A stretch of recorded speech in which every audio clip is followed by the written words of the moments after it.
Imagine walking out onto your front porch to get the newspaper one morning and getting the shock of your life.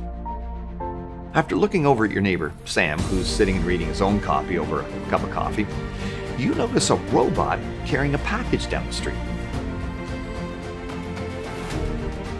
Astounded, you observe that after it drops off the parcel on someone's doorstep and walks away, several more robots appear, marching along, performing the same task. So, after rubbing your eyes in disbelief, you whisper shout to your friend, "Hey Sam, where did all these robots come from? Who do you think made them?"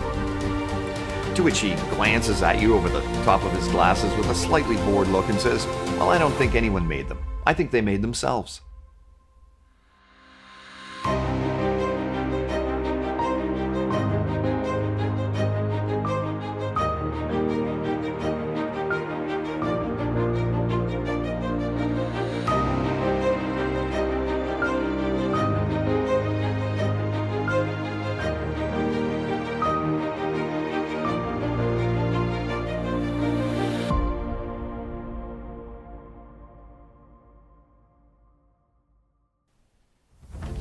Now, does this scenario have any correlation to a situation we could relate to in real life?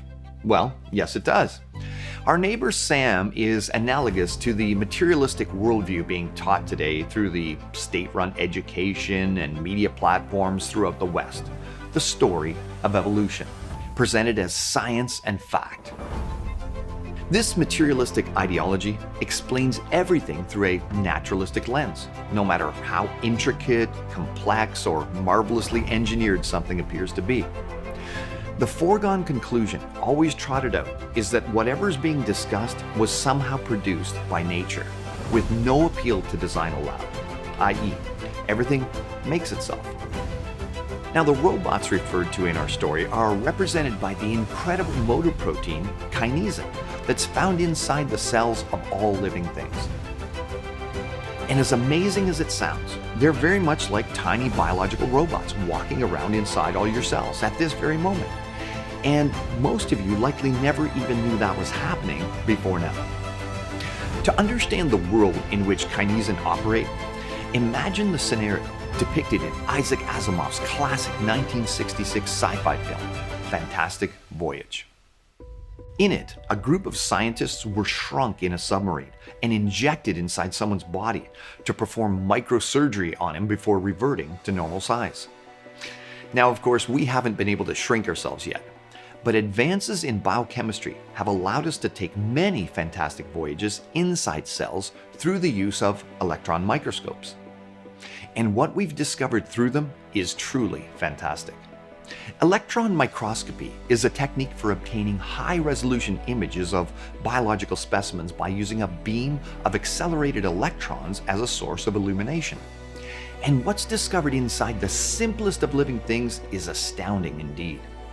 As PhD geneticist Michael Denton described, to grasp the reality of life as it has been revealed by molecular biology, we must magnify a cell 1,000 million times until it's 20 kilometers in diameter and resembles a giant airship large enough to cover a great city like London or New York. What we would then see would be an object of unparalleled complexity and adaptive design. On the surface of the cell, we would see millions of openings like the portholes of a vast spaceship, opening and closing to allow a continual stream of materials to flow in and out. If we were to enter one of these openings, we would find ourselves in a world of supreme technology and bewildering complexity. Now, part of that bewildering complexity is our topic of conversation, kinesin. Kinesin proteins aren't living things. Rather, they're a family of miniature motor proteins inside living things that transport cargo around inside cells and are remarkably humanoid in appearance. Having two legs that allow them to walk along roadways inside cells and two arms that allow them to carry packages full of important cargo, they're like the postal delivery people, but on a mind-bogglingly microscopic scale. At only 7 billionths of a meter long, they consist of, utilize, and synchronize with an incredibly complex array of microbiotechnology that rivals the most sophisticated feats of engineering that humans have ever achieved. Now, there are many different types of kinesin and kinesin-related proteins, each with different specifications and functions that have been discovered in various organisms from yeast to humans. But the following example is a very basic scientific description of what a typical kinesin does and why it does it. Inside life forms, proteins and other needed parts must be delivered to specific places within the cell at precise times. Now, if the needed part is a protein, for example, a manufacturing plant, called a ribosome, receives blueprints for the part from the nucleus. The information is stored in the nucleus on a strand of DNA, but the blueprint is sent in the form of an RNA copy of that section of the DNA. Now, this is obviously a complex coordinated effort, as something must first access the creature's DNA library, unzip it at the exact location needed to copy the specific information required for whatever part is to be manufactured, create a copy of the information for the part, and deliver it to the factory. Afterwards, another organelle in the cell, called the Golgi apparatus, packages the needed part and wraps it in a bag called a vesicle, then imprints the address where the part is to be delivered onto the outside of the parcel. Then a kinesin is summoned, and as mentioned, a typical kinesin has two arms on one end holding the cargo, the vesicle, and two legs on the other end that walk along the roadway called a microtubule. So it picks up the parcel and walks along microtubules in the cell and delivers the parcel where it's needed. Now, if that sounded like a lot of technobabble to you, let's use a more relatable scenario that, although sophisticated, actually pales in comparison to what kinesin regularly do, so that we can better understand the level of complexity at which these micromachines interact and operate among the other systems inside cells. Now, imagine a fellow named Joe is working at his job one day when suddenly the machine he's operating breaks down. After doing a diagnostic to determine what happened, he identifies a broken part and makes a call from his cell phone to a local manufacturer in his contact list, requesting the needed component and giving them the part number. The manufacturer takes the order and records Joe's address. However, although they have a list of all the part numbers on hand, they don't have the schematic required to manufacture it. So they send an email to another company that has the copy of all the blueprints for every part needed in the industry, requesting the needed diagram. So someone there makes a photocopy of the needed section from the master database and delivers it back to the manufacturer. And now, having the instructions to construct Joe's needed part, the factory then constructs it, puts it in a package, marks it with the postal address from its database, and calls a courier company to send a delivery person. After arriving at the factory and acquiring the package, the courier punches in the GPS coordinates and travels along the route plotted to deliver the package to the proper address so that Joe can get on with his day. And voila, mission accomplished. Now, most would agree that the level of complexity, both in the engineering and manufacturing prowess combined with the multi-tiered levels of coordinated communication and interaction that I just described in my analogy, is pretty impressive. Not simply the technology, the communication systems, or the manufacturing capability and the databases combining these integrated components, but also the specialized knowledge required at each step along the way, beginning with Joe performing the troubleshooting analysis of his broken machine, all the way to the admin person's insight about which area of the metadatabase to access. Truly, such intricately synchronized problem solving would be considered close to peak level human sophistication. And of course, in our example, all of these steps were coordinated by intelligent people at every stage. Well, as impressive as that may have been, let's understand that the actual processes involving kinesin are far more impressive than what Joe experienced. And all of the programming involved was, according to advocates of the story of evolution, supposed to have been generated via random mechanistic process over millions of years, all without any intelligence behind it. However, just think about the implications we've gone over here.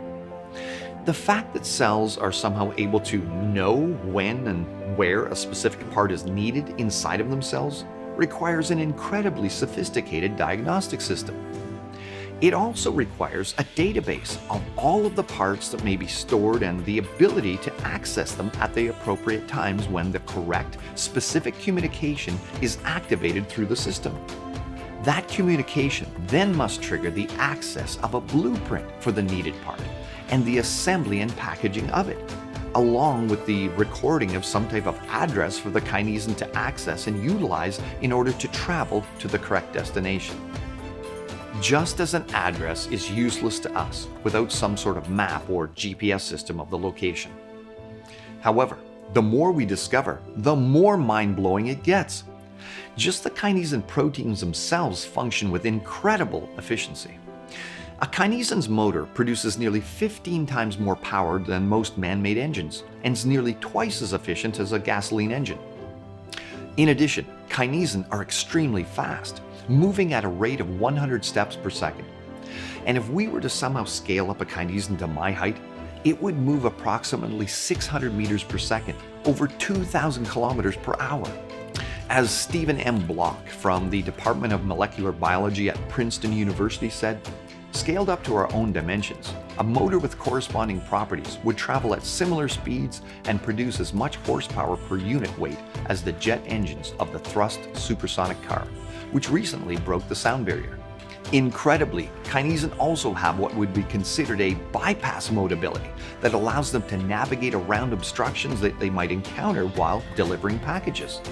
And similar to how a GPS system recomputing mode will calculate an alternate route should obstructions arise, kinesin have demonstrated the remarkable ability to reroute around obstructions when needed.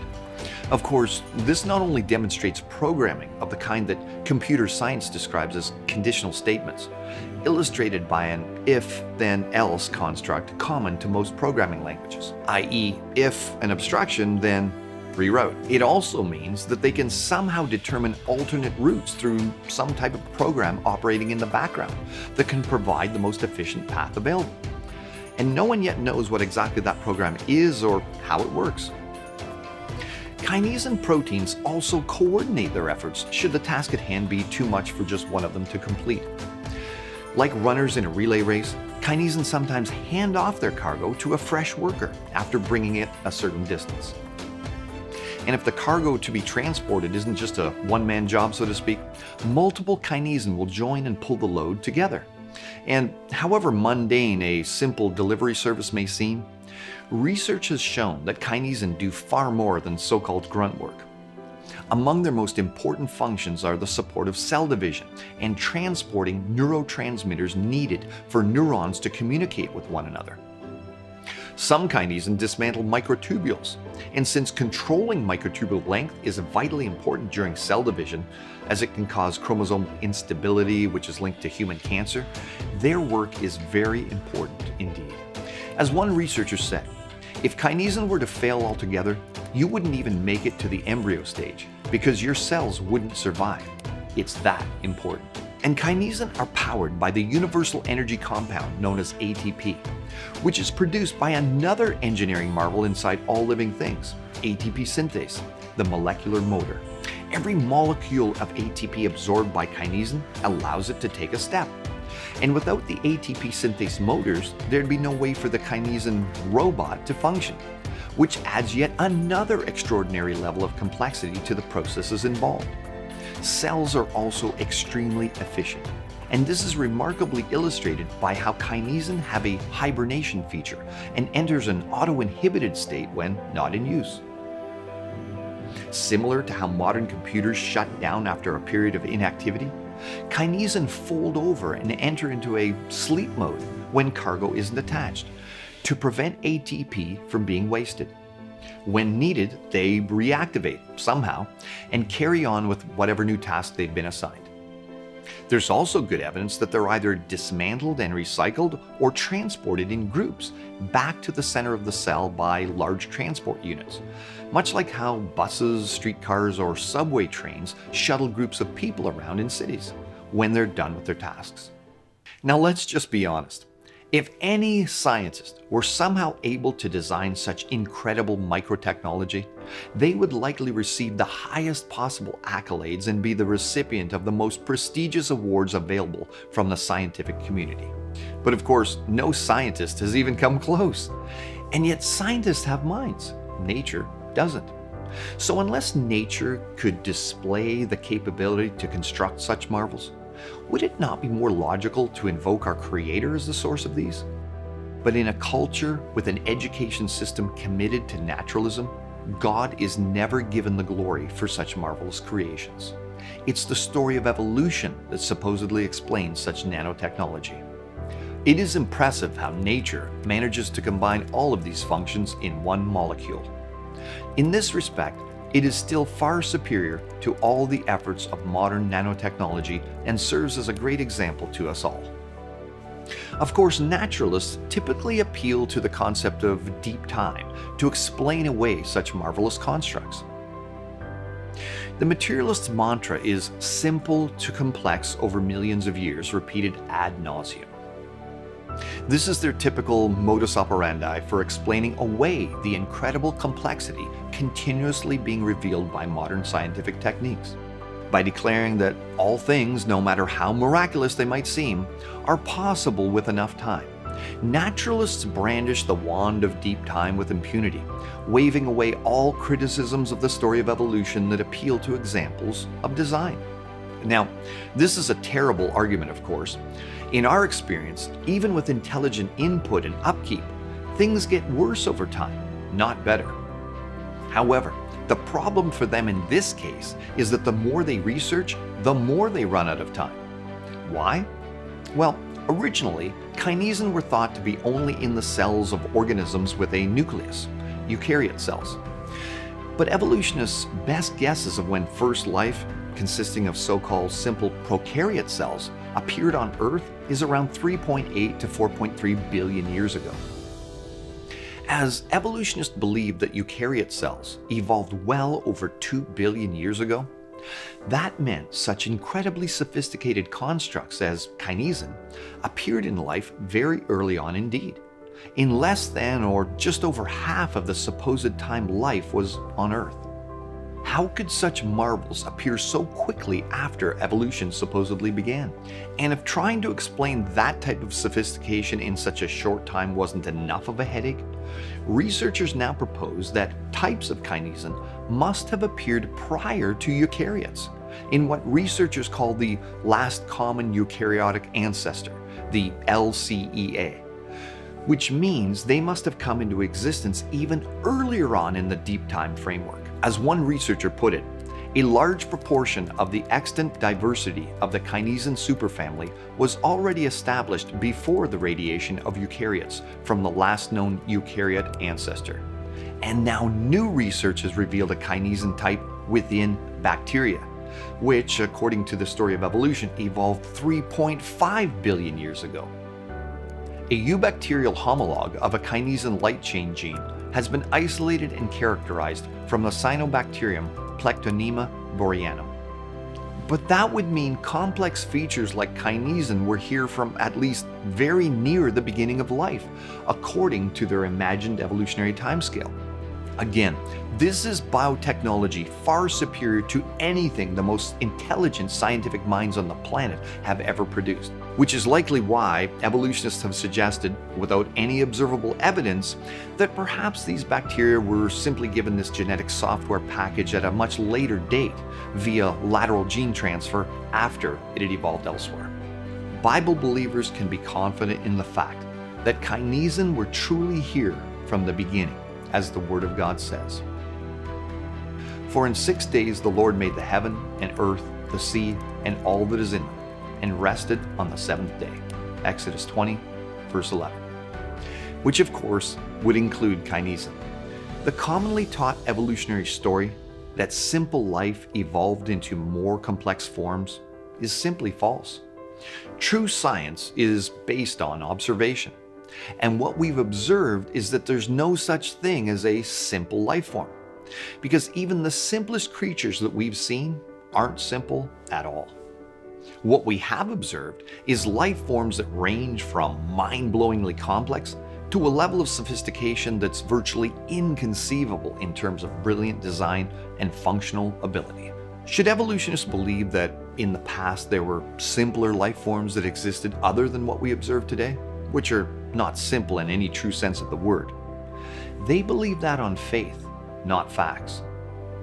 And common sense tells us that when we see robots in factories or communication devices such as smartphones that can connect to the internet, share information through vast and diverse networks, GPS systems that required countless hours of data collecting and utilization through sophisticated state-of-the-art satellite systems, etc. In our everyday life, they're always the result of intelligent design. And yet, as a culture in the West, we've been feeding our children into indoctrination centers for decades now. And these institutions have been teaching young minds, in contradiction to all human experience, that a no-mind process, evolution, can produce far more sophisticated technology than what the most brilliant scientists on the planet have ever achieved, and that somehow matter arranged itself into minds that have determined matter is in fact better at creating constructs than we will ever be. As Jack Szostak, an evolutionist from Harvard Medical School, admitted, "We aren't smart enough to design things. We just let evolution do the hard work, and then we figure out what happened." Now, are we supposed to believe that this is logical, reasonable, or rational to any degree whatsoever? No. When we see comparable, yet even more sophisticated things inside the so-called simplest living things on the planet, it's a logical conclusion to believe that the incredible creator God of the Bible, Jesus Christ, is the wonderful mastermind behind all that we experience.